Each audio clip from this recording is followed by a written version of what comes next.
Good morning and welcome to the 200th episode of Hobby Hotline. Very special edition today on Bench Clear Media, and we're celebrating with John Newman and Erica from Love What You Collect. And today's going to be a fantastic episode. We've got great topics in the news right now, and we've got giveaways for our episode. We've got crazy guys doing stuff in stores. We've got Aaron Judge's balls. Lots of great stuff to talk about. So, good morning, everybody. Erica, John, how are you guys today? I'm doing great. Happy to be here. I'm doing good. I guess a nice surprise for everyone. No one knew we were going to talk about Aaron Judge's balls today, but now the cat's out of the bag. So there you go. So, John, you're all bundled up. You did something fun this morning. That is what a true collector does, without too many details. Because a lot of people don't know that a Yeah, lot of minor league teams do this. What did you do? yeah. I'll make it quick. So I'm in Syracuse now, and we have the Syracuse Mets, which is obviously the AAA team of the Mets.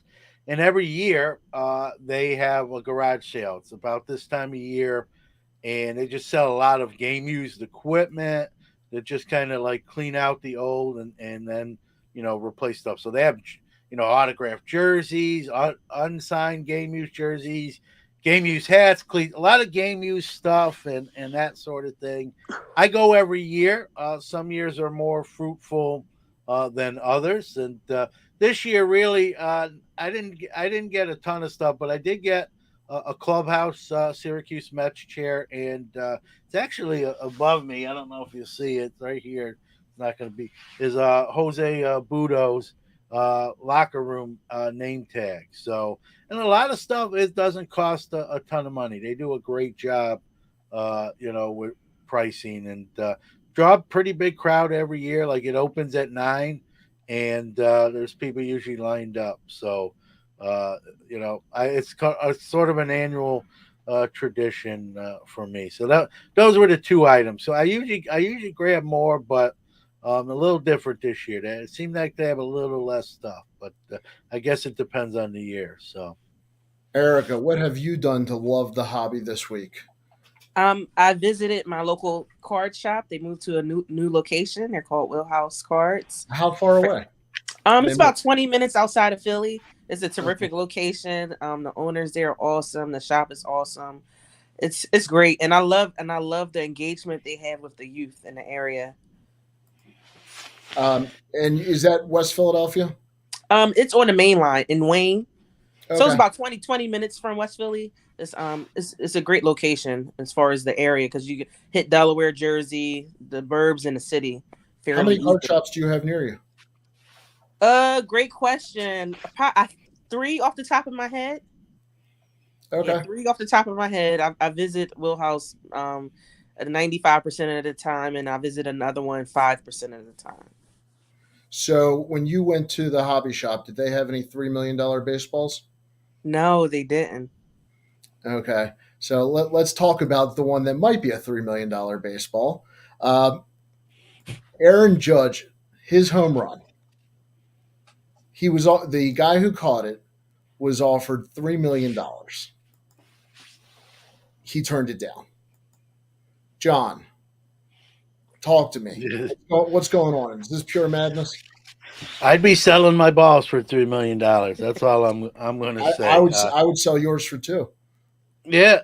Uh, well, we know, there's the other part of the story. Supposedly, Golden Auctions guaranteed him that more than that. So, but how much more than that? Like, if someone offers you $3 million, like, how much more do we think this ball is honestly going to bring? Like, I don't know. Like, it's whatever you think of Barry Bonds, and I don't like the fact that he used steroids, and I still look at like Hank Aaron as the real home run king and all that jazz. But I mean, the record 73. You know what I mean? At least in the record books, whether you like that or not. So this is the American League record, right? I guess people are saying if you don't recognize what Bonds did that year, then in a sense, this is the record holding ball. So I mean, there's so many tentacles to this. Um, I just don't see it as a $3 million piece of memorabilia. To be honest, even even in the best case scenario, hey, this is the true, you know, clean home run season record ball. It's still a lot of money, $3 million, Yeah. and somebody, some rich person's going to buy it, but we just don't know for how much. And Golden is apparently guaranteeing this gentleman $3 million in the minimum. So it's an interesting. Then there's a part two to that, right? What are they going to pony up the difference if it goes in the Golden auction and brings 2,200,000? Are they gonna take an $800,000 loss? And I don't even think it's a good play by Golden to guarantee Well, $3 million that was because going to be my point. Yeah. I mean, Erica, I mean, if you're bidding on something and the auction house has already guaranteed a price, do you feel comfortable with that? No, I don't feel comfortable with that at all. This whole ball situation is very interesting to me. I don't understand why he didn't take that offer of 3 mil, because I don't think it will go over at an auction unless it's manipulated in some way. Um, but I would have just took the 3 million if I were going to sell it to someone I didn't know. But me personally, I would have loved for that ball to go back to Aaron himself if that was something he wanted. I would love to have worked out something with him that's a win-win. That would have been my first option. But second option, I would have took the 3 million offer. I mean, I guess it says something when Aaron Judge won't even pay the 3 million. So maybe we should Bingo. consider that. Uh, Yeah. John, let me ask you: is the New York market part of the reason there's an attractiveness? And if Aaron Judge signs, let's say, with San Francisco, does the New York person who buys that ball feel a different connection? it's a great point. Listen, everything Yankees, right? And I'm not a Yankee fan anymore in my life, but anything Yankees, right? There's always seems to be a premium surrounding that, whether it be cards or players or memorabilia. So if he leaves and like goes to the Mets, let's say, um, or the Giants, as you mentioned, I don't think that really changes the equation on the ball. It's still historic in its own way for the American League record, right? So I don't think the ball doesn't change the significance of the ball. He still did it as a Yankee in a Yankee uniform. Um, and even if he left the Yankees, he's still part of Yankees lore, right? He's still going to be, there'll be probably some real diehard Yankee fans that will poke holes in his jersey or start a little fire pit and throw his jersey on there for leaving. But I think there'll be others that will say, hey, he's a California kid, maybe wanted to go home, got more money than the Yankees have made an offer to him. Mm-hmm. But if someone else makes them a bigger offer, right? That's what players tend to do is they're looking at their livelihood and taking the money while he can. And this is probably going to be wherever he goes, whether he stays in New York or goes somewhere else. This is probably going to be his big contract of his career. So as far as if he leaves, though, to answer your kind of come full circle, I don't think it changes the significance of the ball, but I also don't think that ball is worth $3 million. So Well, I there you guess go. that's the real problem I have with it is if they've already turned down 3 million and they know they have in the hand, is that really an auction at this point, or is it just who's going to beat 3 million by the most? Yeah, that's why I'm saying that even if Golden made that, and I don't know, we're And the we're and we're the talking comment about here is a good speculation. point, by the way. Yeah, but now, like, if I'm a rich guy and I know, like, I don't want to pay more than $3 million for that ball, then I'm not even like following that auction anymore. Yeah. So, as I lose my earpiece, but Well, Todd so McFarland bought that the will McGuire ball take for some people 24. right out of their interest right out of it, Erica and Dan. To me, I think like even if that is true, like that should have been kept on the down low to the owner of the ball. I don't. You know, yeah, it's publicity, but is Golden like short of publicity? Like, do they really need any more? Why they're gonna get publicity just advertising that, hey, we have the Judge 62 home run ball, right? Why do you have Mhm. to put out there like we're gonna guarantee 3 million if that's what has actually happened? So I think it's a bad play by them. I think you've eliminate some people who are now priced out. Like I can't win this now. I'm not going that high. So um, I'm sure they did it. Right? Obviously, the reason why they did it, right, is they want the this gentleman to consign it to their auction. But you can do that and not make it public knowledge for everyone to know. That those deals, those kind of agreements happen all the time on other items, where hey, whatever the case may be, we'll guarantee you $1 million for this. Eric, It's gonna bring more than that, but we'll guarantee that. Erica, Todd McFarlane had spent 3.1 million on the Yes. McGuire ball. What are the chances that Golden just wants to break that number for? I Yeah, I read that article on that this morning. Um, I think that's their goal. I think that they possibly will reach that goal. Um, but they also said the ball is worth way less than what they paid for it. So I thought well, that was yeah, interesting. McGuire, I think, lost a little popularity. Yeah. So, um, I, I don't know. It's very interesting. It's just a big game in my opinion. Because you can't really put a really true valuation on something like that. So if you caught the ball, you would have taken the $3 million offer and just be If done. I caught the ball, I would have figured out a way to see if Aaron, if he wanted it, I would have figured out if he wanted it and worked something out with him directly, even if it was less. But if he didn't, I would have just took that 3 million offer and. How long would it take you to paint a picture of it? I'll probably be doing that week. Yeah, I think I that's a picture that stays in the PC. Yes, I gotta absolutely. put Erica on the hot seat. Like I give her credit. Like she wants to get it back to Aaron Judge. She feels like it's deserved. So what would, like you said, like to work out a deal? Like do Yes. you have do you have a number in your mind? Like Um, I, hypothetically? honestly, I don't have a number in my mind, but I would see what he would be comfortable with. Because I think things like that, I just have a hard time with I do like athletes that I support and follow. Like I love giving them their cards and stuff like that, like gifting it to them. I just have a hard time having them like trying to take money for it from something that's them and that they earned.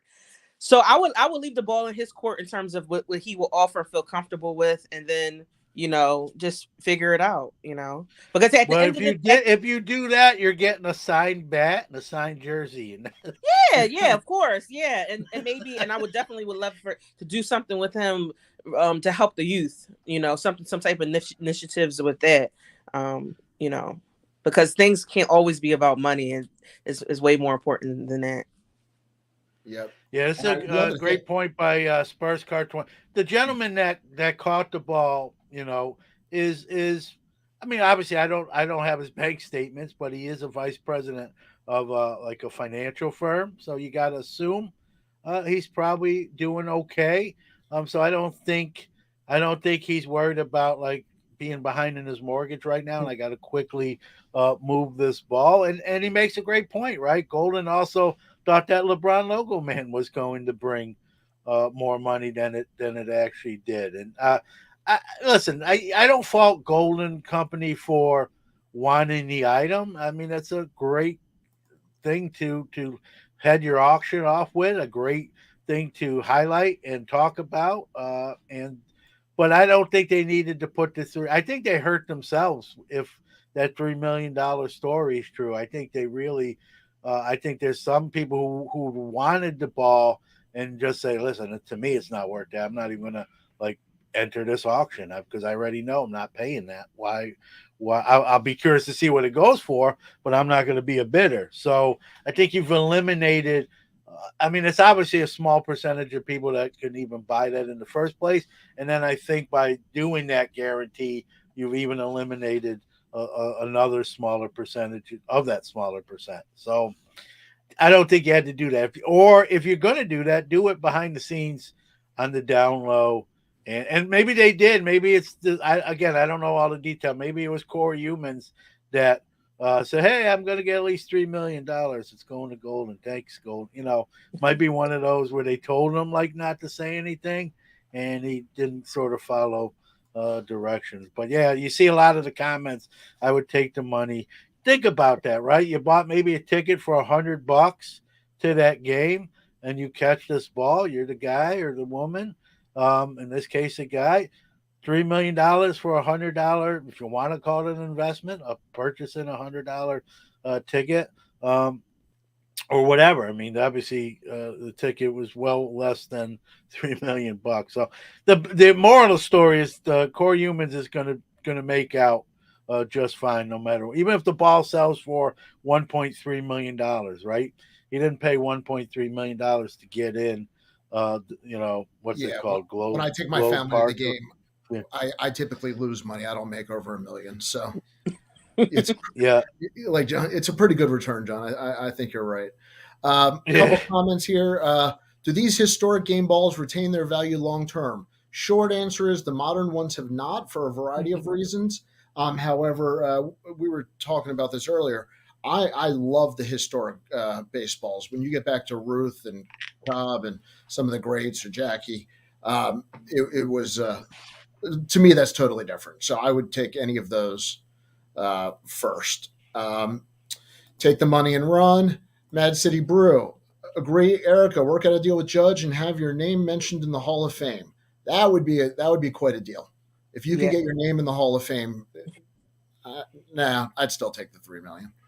Um, okay, so one of the things I did want to let John talk about today a little bit is the special giveaways for our 200th before we get too far into the episode. Yeah, yep. Let's do that because I don't want to like keep beating people over the head with it, but Yep. we want to get it out there. So first thing, I let me pull it up here. We're going to cover our. This is from sports card shop at Moco Rex, and the guys there are graciously, they're big supporters of Hobby Hotline, so they're going to give away a 2022 Donruss Elite Hobby Box, as you can see on the screen. Two autographs and one memorabilia card. For this prize, and I want to follow at the Sports Card Shop on Twitter, and then I'm going to ask Rex if you're already following them. I don't want to like make you ineligible. You're nice enough and gracious enough to already follow them.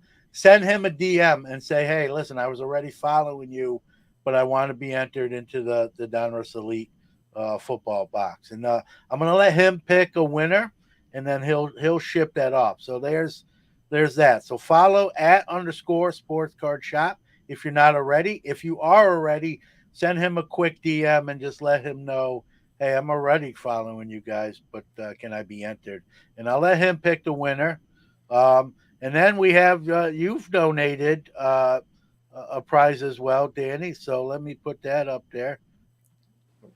You're going with the 2021-22 Premier League Soccer Prism box with the orange mojos in that.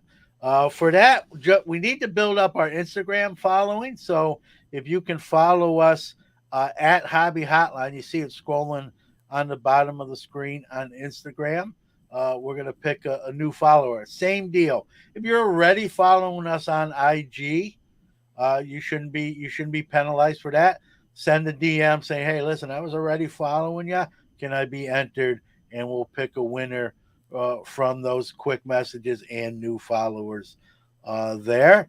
And two more, and then we'll get back to the show. So SGC, we're going to give away two free grading subs to SGC. Same thing. Follow. We'll make it simple. Follow Hobby Hotline on IG. Scrolling on the bottom there. Again, if you're already following, message us that you're already following, but you still want to be entered. And one more prize, and this is from my own stuff. we'll call it a mystery bubble mailer, but I get to review some boxes from the companies Tops, Upper Deck, Panini, and I generally when I review those, I keep the hits separate to use for giveaways for people, and so I'll put a mystery bubble mailer together with some of those pulls and send it to one lucky person as well. Again, same deal. Follow Hobby Hotline on Instagram.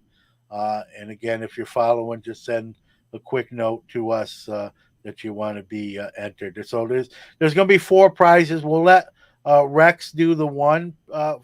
Follow Sports Card Shop at Moco, and then the other 3 we'll do via Hobby Hotline. So there's going to be different winners. That we'll say that too. No duplicate winners. So 4 different people are going to take down one of these prizes. So there you go. And Okay. Brody, you are not eligible.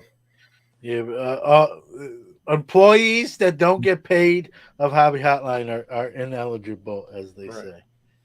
Good morning, Mark. Well, John, thank you. And this is all just a reminder in honor of this is Hobby Hotline's 200th episode. So we are celebrating a little bit with the holiday season as well. Um, And, and yeah. just real quick, just one warning. I'll do that. I'll do it quicker, but I'll do it one more time towards the end, just for people who maybe have come and joined a little bit later. So, but I'm not going to do it every 10 minutes. So you're safe from that. Okay. So that's awesome. So get it in, John. You got to monitor the IG. That we're going to put you on that for now. Yep, Um, that's fine. so you can. We'll let John pick a winner. Uh, at the end of the show, we will do it live, right, John? No, I'm not going to do it live because you got to give Okay. people time. And you'll get in Because touch with them. You'll DM yeah, them. yeah. Well, we'll give it like 3 or 4 days because this is on Bench Clear, and then we'll put this up on our YouTube on Tuesday. So probably Wednesday. We'll probably do it. So look for a Wednesday. DM then later in the week. Yeah, and I'll post it publicly who the winners were. So Okay. So recently we were at the National in July, and there was a panel, and we were on the panel. John, cousin Tony, cousin Oz, myself, and right as we're finishing, in the background, we start hearing all this screaming and cheering, and it got loud, and we were kind of wondering what all the noise is, and it's going crazy, and it was the whatnot booth. And I think we were a little bit get off the lawn type of attitudes, and the last couple of months I've heard more and more people talk about it. So I decided to go ahead and just try it out and see what it's about, because I knew next to nothing about it, and I've been getting a lot of questions. So before I share my experiences, Erica, are you a user of Whatnot at all?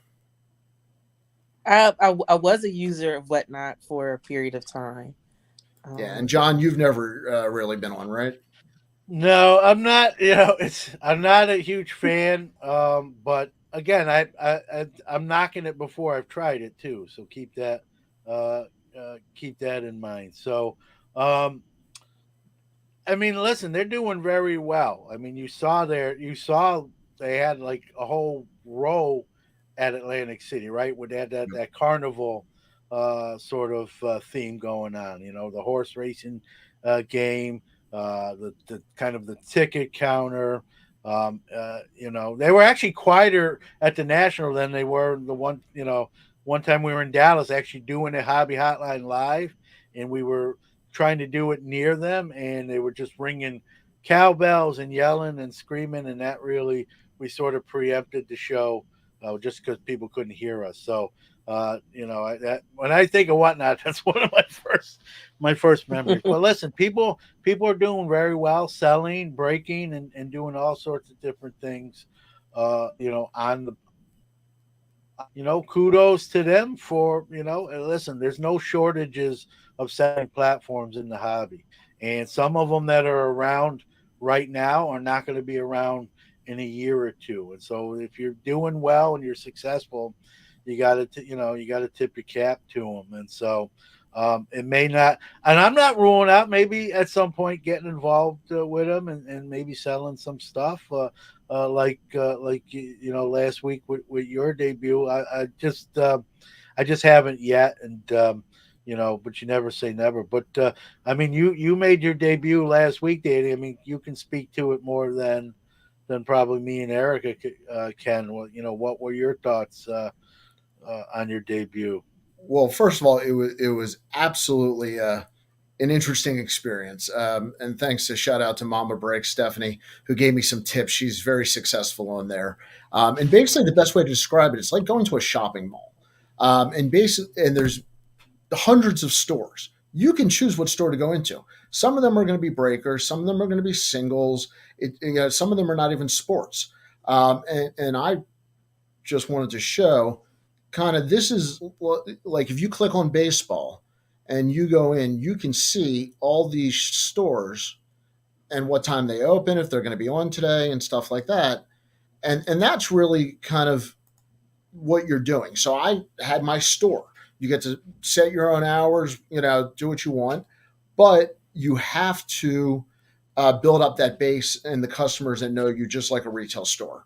So I thought it was a very interesting platform. I don't do breaks, but when I talk to the people at Whatnot, I was told flat out they are moving away from breaks as far as new people they're trying to bring on, and they're trying to bring on more singles, more vintage, more baseball, maybe some less NFL and basketball. So, if you're not a breaker, there is still stuff there. But it was good to try out. I think I might try it out again. Um, it's definitely something that's worth looking at if you've never done before. You can, it's free to sign up, and you just browse like going to the mall. You don't have to buy anything. But I was able to interact with customers who came in. They were asking for specific cards or specific types of cards, and I could pull it out of my collection and show them. So it was interesting. For full disclosure, I made not one sale. So that was my first experience, and hopefully I'll build it up more. But at one point, I did. I was in there for an hour. At one point, there was like 10 people in the store and getting questions. So I thought it was an interesting experience. If you guys haven't tried it or only know them for when they first came in with the breakers and the loud noise, um, I think they're coming around. I think they're changing a little bit. So I just wanted to share that because a Well, lot of people have been asking. Yeah. yeah, well, I'm glad to hear that. I mean, one of my things, and I know Brody's put some comments in there that there's been some complaints. One of my big things is, and I know it's sort of in the rearview mirror now, but it still happened, right? Backyard break some of their antics, and they're on. That's their home base. I like to see Whatnot vet that stuff more, right? Screen that stuff more. Hey, this is our brand. This doesn't represent us well. Make that right or find somewhere else to do business. I like to see them a little more. We don't like always two hands on it, but a little more involved with who's representing, who's on their platform, and trying to weed that stuff out or make it right and fix those ills. So that's one thing. I joke about the Dallas incident, but that's the other thing I think about with Whatnot is just some of those bad stories you hear and what platform did they occur on Whatnot. So I like. It sounds like you said that that's something that they're starting to, their ears have perked up to that and they're starting to get a little bit more involved. And if they're going to be around a long time, I mean, they're going to have to do that because there's a lot of selling platforms. There's a lot of competition for that business. And if you get a reputation for being sort of the seedy, the shady side of the city, that usually comes back and bites you. So, we'll see. Again, I'm gonna check it out. Like probably the next one you do, Danny. I meant to actually check that one out, but I was actually recording an interview at the same time. So the next one you do, as long as I'm not doing nothing, I'll check it out. Erica, did you hear him Yeah, big time? Did you hear him big time me on that? I know. Well, I'll make listen, sure I'm to not. check If out it your works, if it room. works into his schedule, if he's free, if he's awake, if there's nothing good on TV, and he has insomnia, he'll watch my next show. Well, So, gee, Yeah. let me in ask. my Yeah, yeah, go ahead, go ahead. No, I go was going to ahead. ask Erica in general. Are there any shopping platforms that you feel comfortable on that you do shop online, or do you shop in person only? Well, of course, eBay. Um, eBay is the number one source. Um, other than that, Facebook, like I have a Facebook group that I feel comfortable with, but we built like a community of friendships. So that's one. But the whatnot platform, I just I was it was a time that I would be on it every day. I had fulfillment of it, like I felt happy and stuff, but then that sizzled off, and I started to get frustrated, angry, sad. Um, you know, I would just like I didn't like the experience of it. But I will say though, is like you said, it's like a mall. Some stores you really love, and some stores is just like ah. So that like if you have a show, I will re-download the app and pop in and support. But in general, I'm not going to just go in and then randomly find a shop because it's been times when I've received the cards. I'm like, hey, this card didn't look like that. But at the same time, I had to tell myself I can't really see the card on the screen anyway. Like, how can I really analyze? And then it's happening so fast, and a lot of times you're paying um over comps or over what that card is valued at because you're involved with the game of trying to win. And those live platforms is just um gambling in my opinion. And I didn't like that, and I was just like I don't know, maybe in the future if things change, if they change the format of it, I would consider, but right now I don't like it. I'd rather go to a card show, card shop, or eBay. Yeah, I mean, I'd be curious. Brody put on here that he trusts Loop. So in the comments, I'd be curious for anybody, or if you want to jump on the, I'll put the link on. What platforms are you buying on these newer platforms? Because Hmm. it's hard for us to try them all and experience them all, and that's why I tried Whatnot. But I'd be curious from anybody out there, what are they trying and what are they using? Um, Yeah. yes, Mad City Brew. Yes, I appreciate you coming and not. Yeah, I mean, I'll be quick and answer that question. eBay. I use eBay obviously to buy and sell, but I like my slabs for graded cards to buy and sell both. So I use that a lot. ComC a little bit. Sport lots for your kind of when I get a lot of commons, I'll list them on there for set collectors to pick off from me and fill their sets. So but that's it. But anytime, and like Erica said, I mean, what's the best way to buy a card, right? Yeah, in person, right? Is nothing. You get to look at the card yourself, have it in your hand, determine whether you want to purchase it, and then you can, if you're want to negotiate the price, you can do it right. And there's something about negotiating in person than to make an offer, behind a computer or phone screen on eBay. I think it's harder. Not that you can't say no, but I think it's harder for a dealer to say no when someone's in front of them with cold hard cash. And so, I use the national every year now, Danny, to pick off like one or two bigger, if you will, cards in person rather than take the chance and buying them online. And how many times we hear about stuff going lost in the mail or a FedEx guy, stealing it basically or not delivering it. And so I think that in person transaction obviously eliminates that. You can't make every transaction in person. I understand that. But I think it takes the factor off the board, those in person type of sales. So I mentioned the national, but like I said, any card show you can obviously do those in person deals at. And I think, yeah, Yes, Brody I second. totally, yeah, I Yeah, go ahead, totally agree. Erica. I just wanted to say is like, how you can order ice cream online?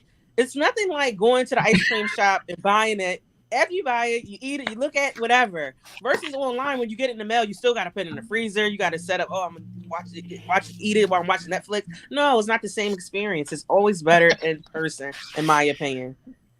Yeah, It's funny. It's funny. Erica mentions that because it reminds. So I'm originally from Brooklyn, New York, and like I'm going to be biased here, but Brooklyn pizza, the bagels, Bialy. Some people are like, "What the heck is a Bialy, John?" oh, A Bialy is the I'm a third generation Bialy maker, John. yeah.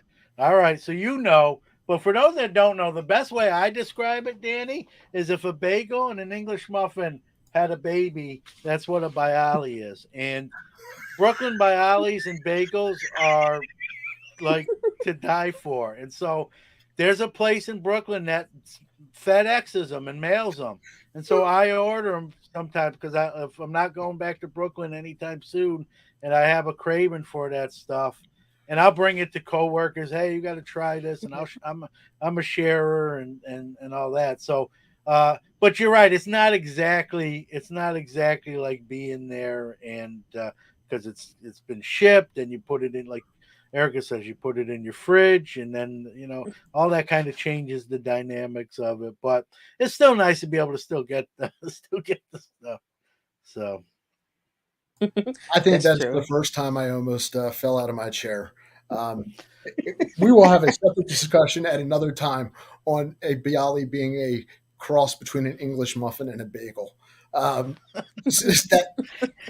that is I love them. you Now I throw me want off for the some. rest of the show. I don't even want to do the show That anymore. doesn't even okay. So that doesn't count the onion, the poppy, the sesame, which are not accounted for. Okay, and they're cooked different. There's more water in the dough. We need to move on. Okay, so we have Buenos Dias, all the way from Juarez, Mexico. Thank you.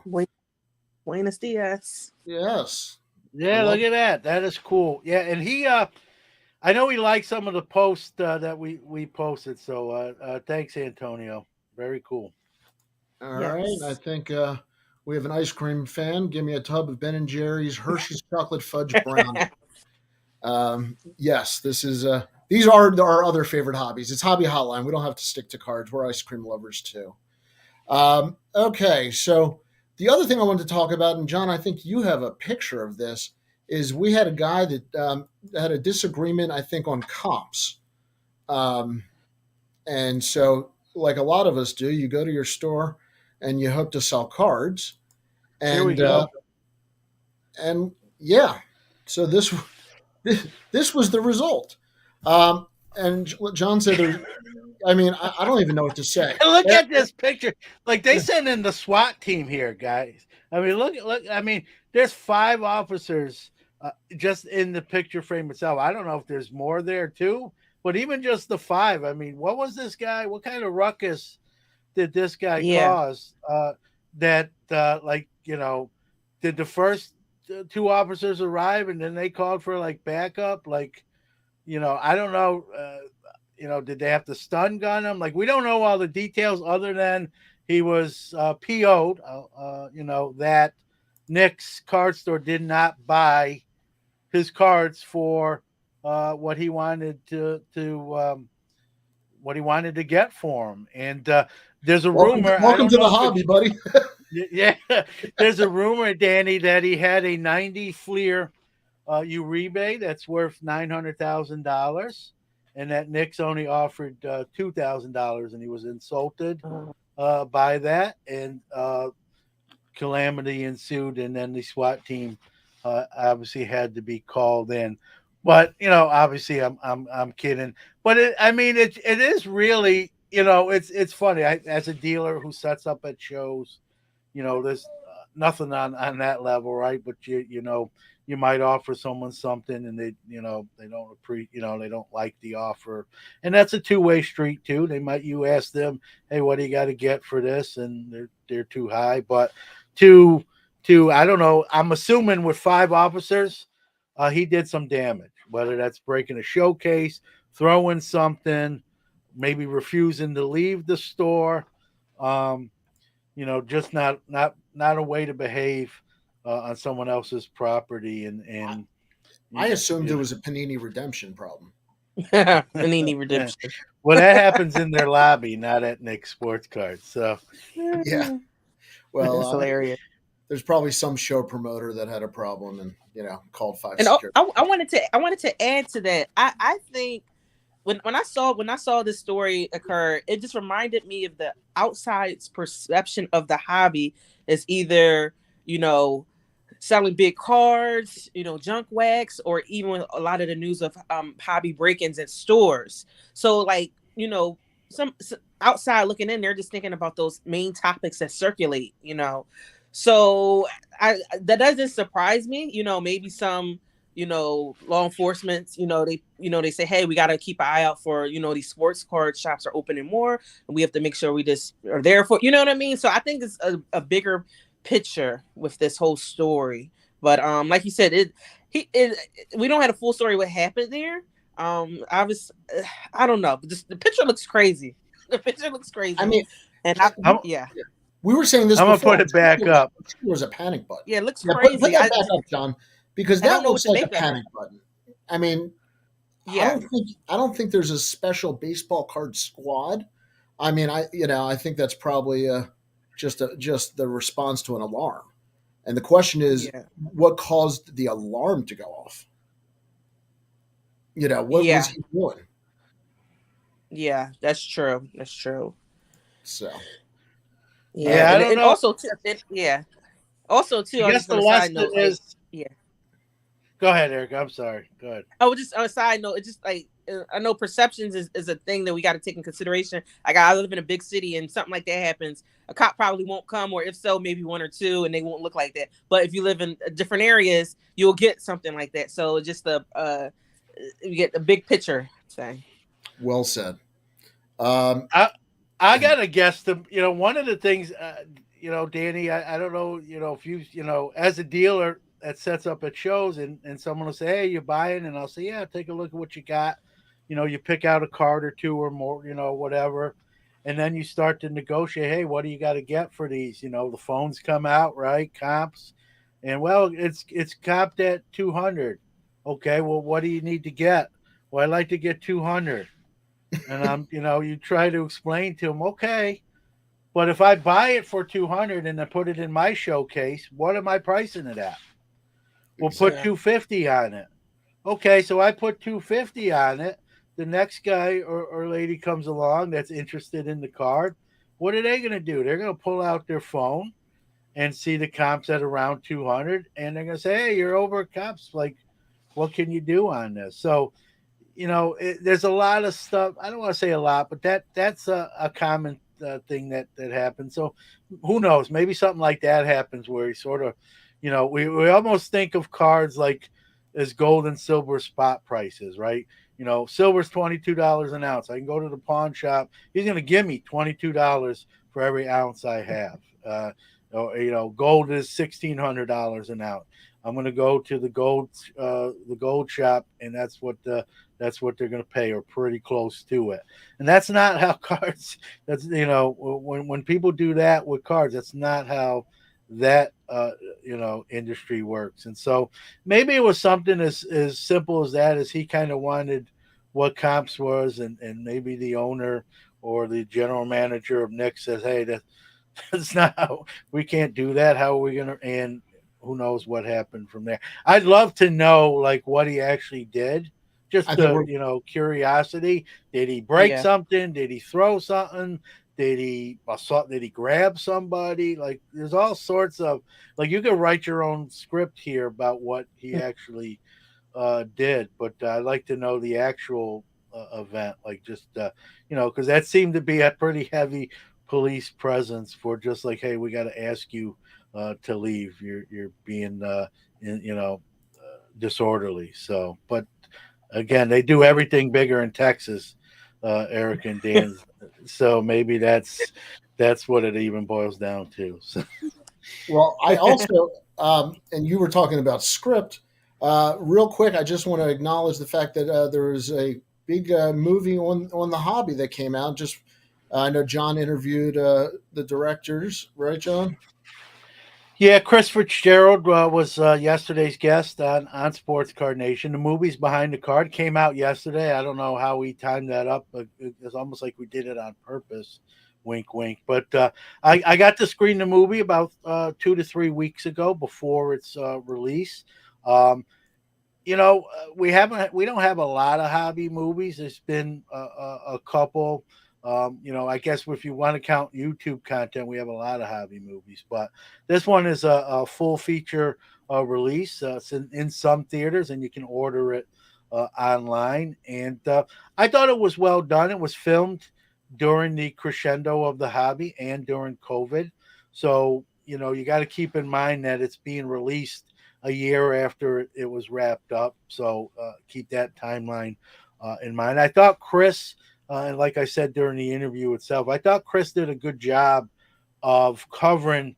It's a 96-minute film, so an hour and 36 minutes. I thought Chris did a good job of covering a lot of ground in 96 minutes. Now, if you see who's in it, I know it causes some people to groan. You got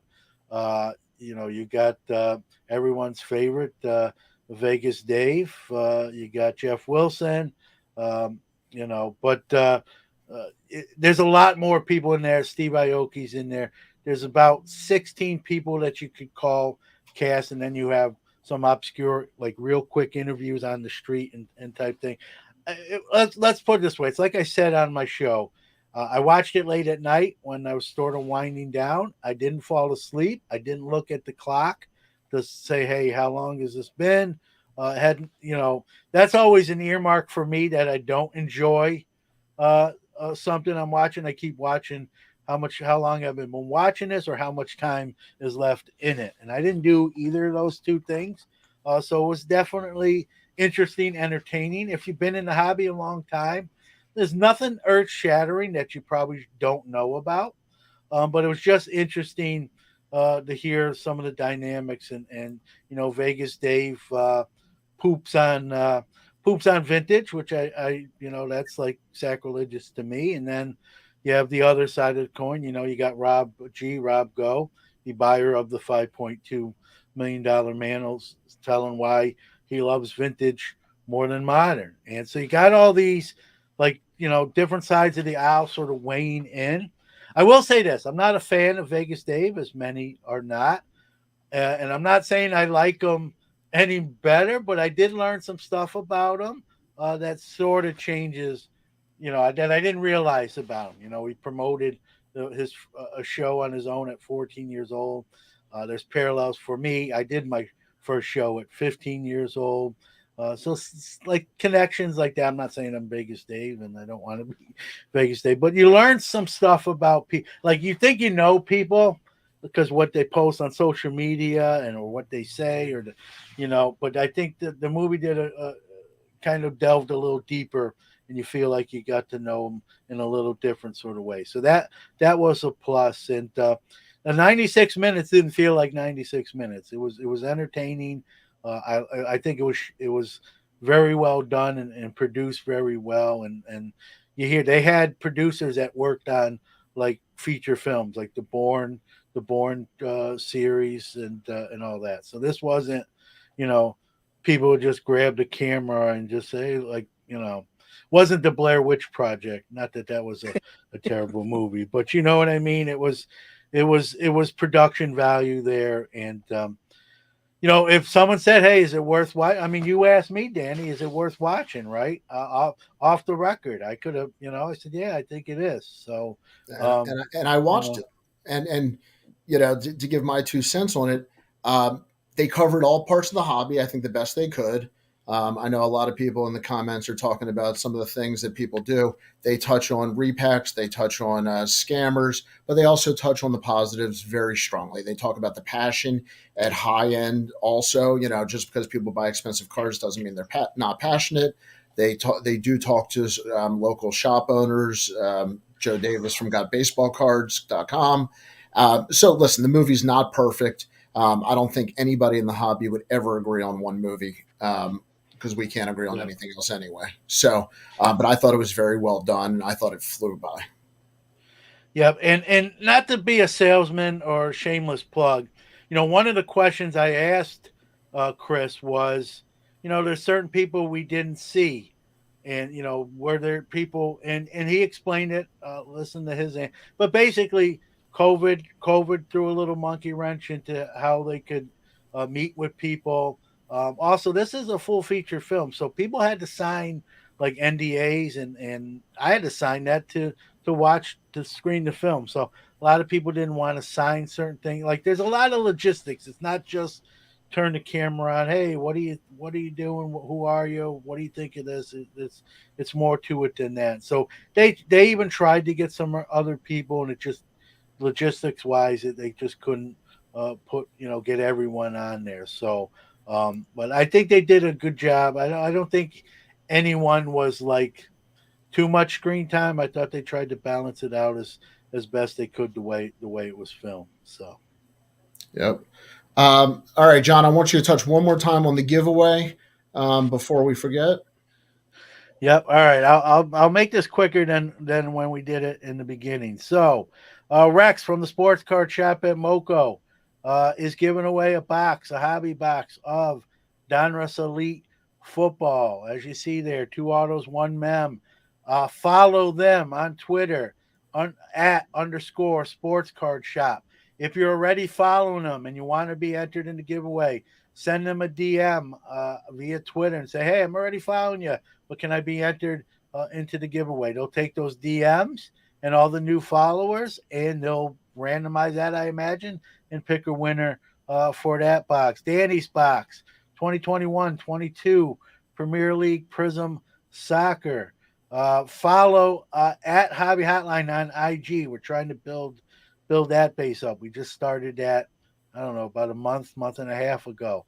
So follow at Hobby Hotline on Instagram. If you're already following us before we were running this contest, same deal. Send me a DM, and I'll enter you in for being loyal to from the start. So and same thing with the other two prizes here.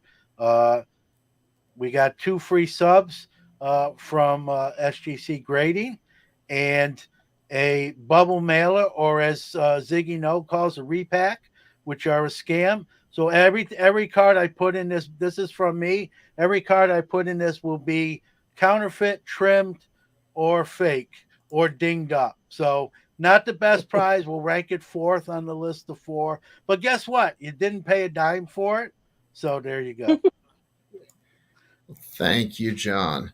And I'm glad you kept it. I'm glad you kept Ziggy's that doing his short. own repack show in the chat room for anyone. It's like trade night, happening outside the show. So knock Right, yourselves out. right. Well, the show promoters are very sensitive about that, as we know. You never want. No, anyway, okay. So one of the big things that we've been talking about a lot, and Erica, please give me your thoughts. We've talked about quarterbacks always having value in football. As we're kind of midway through the season, it seems like the younger generation has a little bit more respect for wide receivers or running backs. Are you seeing, or do you feel a difference maybe than the older generation who focus much more on quarterbacks? I do see the shift. And I've kind of predicted it. Because a lot of the younger collectors were priced out of the quarterbacks anyway. So, the wide receivers, running backs, etc., was more obtainable for them to get a nice card for a decent price. So I think that they already had those cards in their possession in their wheelhouse, but then they started to really enjoy them and enjoy the players a lot too. So I do think the trend is here to stay for the younger generation moving forward, in my opinion. But the older generation is just still quarterbacks or nothing. Me personally, I collect wide receivers, running backs. I got a TO card right here, so I appreciate other positions just as much as a quarterback. Sometimes even more. More than Justin Fields. Yeah. I mean, Jalen Hurts. More than Jalen Hurts. Oh yeah, To. Yeah. Yes.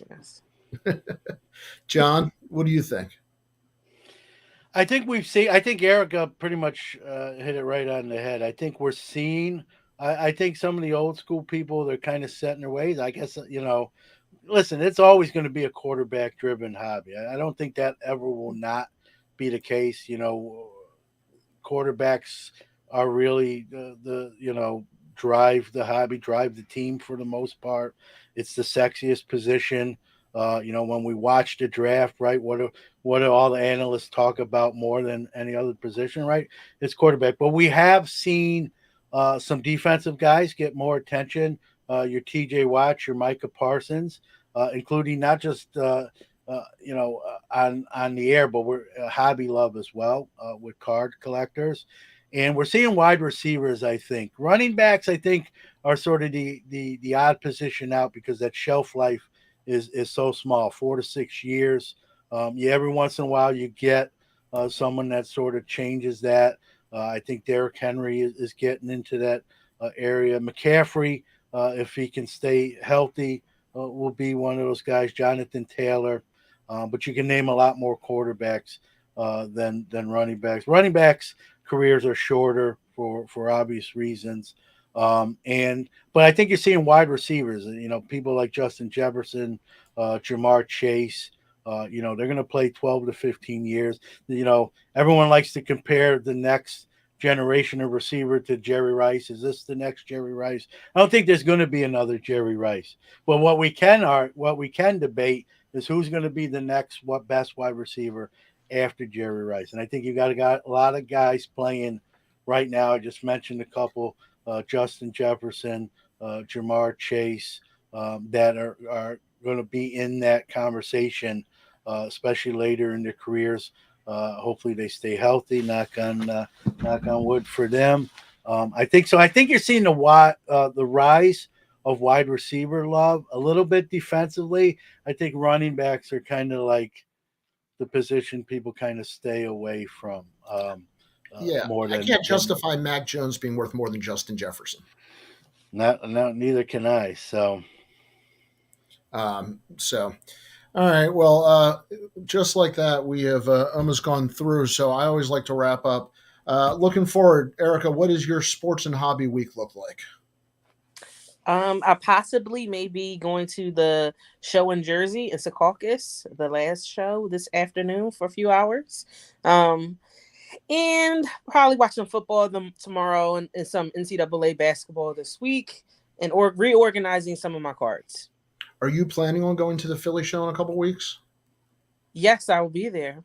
Okay, I'll so definitely be. people can find you on Instagram Yes, yes. Find me on Instagram. and Hopefully to see you guys meet at up the with you, and you'll help them in Philly Yes, with everything.